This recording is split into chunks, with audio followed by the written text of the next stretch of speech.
Hi hello सगळ्यांना, शुभ सकाळ. कसे आहात सगळेजण? आजचा दिवस तुमच्यासाठी खूप छान आनंदाचा जावो हीच देवाच्या चरणी प्रार्थना करते. स्वागत आहे तुमचं माझ्या मराठी व्लॉग चॅनलमध्ये.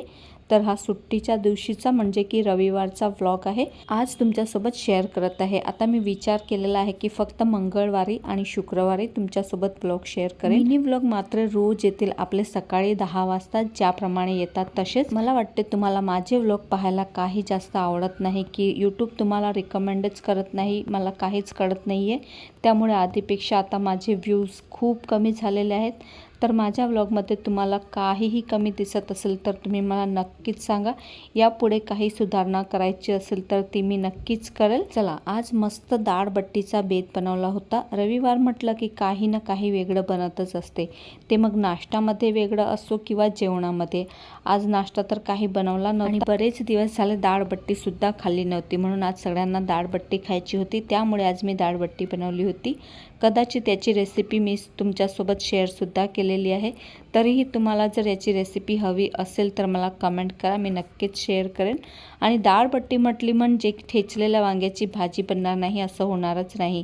डाळबट्टीसोबत ठेचलेल्या वांग्याची भाजी खूप टेस्टी लागते, म्हणून नेहमी जेव्हा कधी डाळबट्टी बनवली की मी ठेचलेल्या वांग्याचीच भाजी बनवत असते. आणि काल शनिवार होता त्यामुळे मी आठवडाभराचा भाजीपालासुद्धा घेऊन आली होती. तो काही मी शेअर केला नाही, म्हटलं प्रत्येक वेळेस काय तेच ते शेअर करायचं.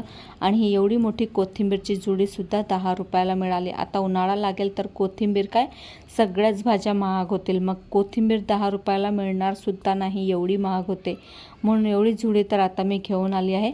आता याला स्वच्छ धुवून मस्त कोरडी करून कापून एकदाची डब्यामध्ये भरून ठेवली की 8 दिवस काय 15 दिवससुद्धा ही कोथिंबीर खराब होत नाही. मागच्याच व्लॉगमध्ये मी तुम्हाला सांगितलं होतं की अशा डब्यांमध्ये इन्व्हेस्ट करायला पाहिजे ज्यामध्ये भाजीपाला अगदी 8 दिवस काय 15 दिवसही फ्रेश राहतो. ज्यामुळे काय होते ना, आपले पैसे तर वाचतात आणि आपला वेळही तितकाच वाचतो. तर अशाच वस्तूमध्ये आपण इन्व्हेस्टमेंट केली पाहिजे, ज्याने आपला वेळही वाचेल आणि आपले पैसेही वाचतील. रोजच्या दिनक्रमामध्ये आपण कोणत्या प्रकारे पैसे वाचवू शकतो अशा 10 सवयींचा मी एक व्हिडिओ बनवला आहे. तो याच्या आधीच मी तुमच्यासोबत शेअर केलेला आहे. नाही बघितला असेल तर नक्कीच बघा.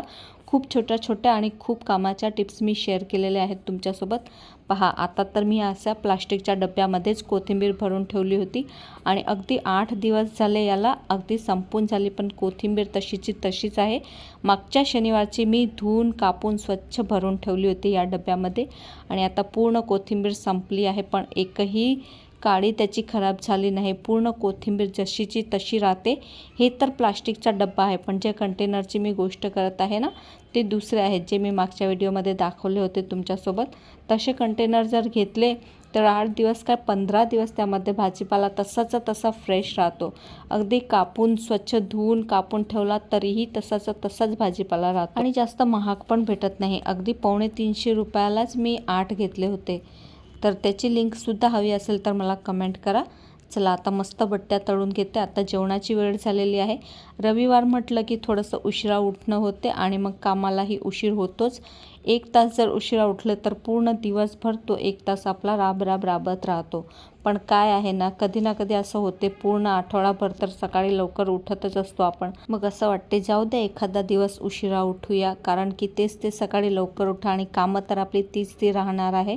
मग एखाद्या दिवशी निवांतपणाही आपल्याला हवाच असतो ना. चला, मस्त बट्ट्या तळून घेते.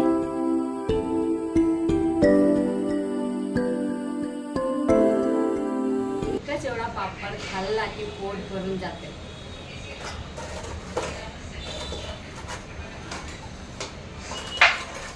मस्त बट्ट्या बनवल्या.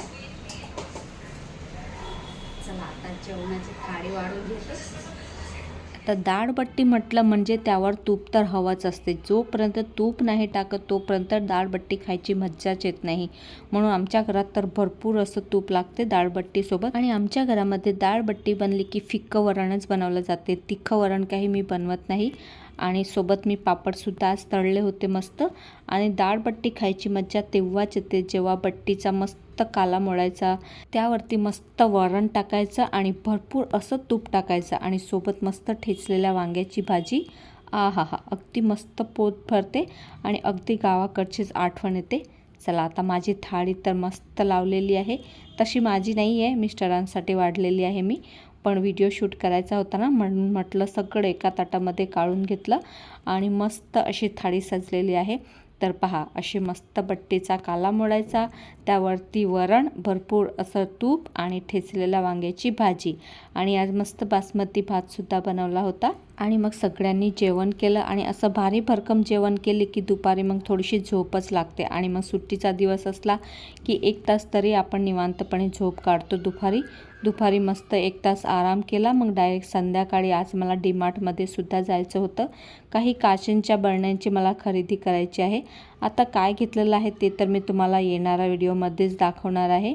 तसा मिनी व्लॉगमध्ये शेअर करेनच मी तुमच्यासोबत. आणि सुट्टीच्या दिवशी जर डीमार्टमध्ये आलो तर भरपूर अशी गर्दी असते आणि तसंही तुम्ही डीमार्टमध्ये केव्हाही या, गर्दी तर असतेच असते. म्हणून मी जास्त काही येत नाही डीमार्टमध्ये. तिथेच आमचं सुपर स्टोर आहे, त्यामधूनच सगळं सामान घेते. पण आज काचेच्या भांड्यांची म्हणून मला डीमार्टमध्ये यावं लागलं. आता आलं आहे म्हटल्यावर जे घ्यायचं असलं ते तर बघतोच आणि जे घ्यायचं नसलं तेही आपण बघत असतो.